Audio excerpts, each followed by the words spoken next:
ধূমপান ও তামাক প্রতিরোধ এর জন্য আমরা প্রতি বছরই আমাদের 31শে মে বিশ্ব তামাক দিবস আমরা পালন করে আসছি এবং এটা উপজেলা প্রশাসন এবং উপজেলা আমাদের স্বাস্থ্য দুটা বিভাগেই করা হয়।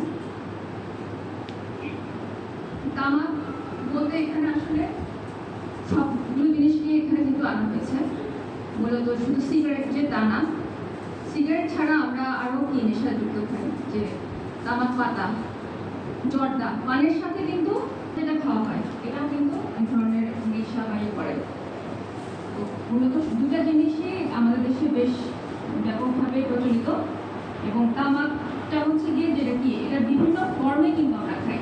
আমরা যে শুধু সিগারেটটাকে নিষেধ করতেছি তা না, তামাকটা যেরকম পাতা হিসেবে খাওয়া হয় এবং এটাকে ঘোরা করে বিক্রি করা হয় বিভিন্ন রকম, আপনার নাম জানবেন এগুলো, বিভিন্ন রকম নামে এগুলো বাজারে পাওয়া যায়। সবগুলোরই হচ্ছে কি আসলে একটাই, যেটা আসলে আমরা কেন আসলে নিষেধ করতেছি।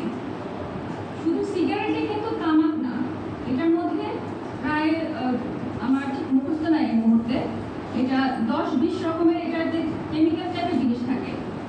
এমনকি এবারে নিকোটিন নামটা সবচেয়ে আমরা শুনি না, নিকোটিনের সাথে কিন্তু এটার মধ্যে ফেনল টাইপের জিনিসও ব্যবহার করা হয়। ফেনল কি আমরা হারপিক দিয়ে যেরকম ঘর ক্লিন করি না, বাথরুম পরিষ্কার করি, এই হারপিকে যে ব্যবহার করা হয় ফেনল, সেই একই কেমিক্যাল জাতীয়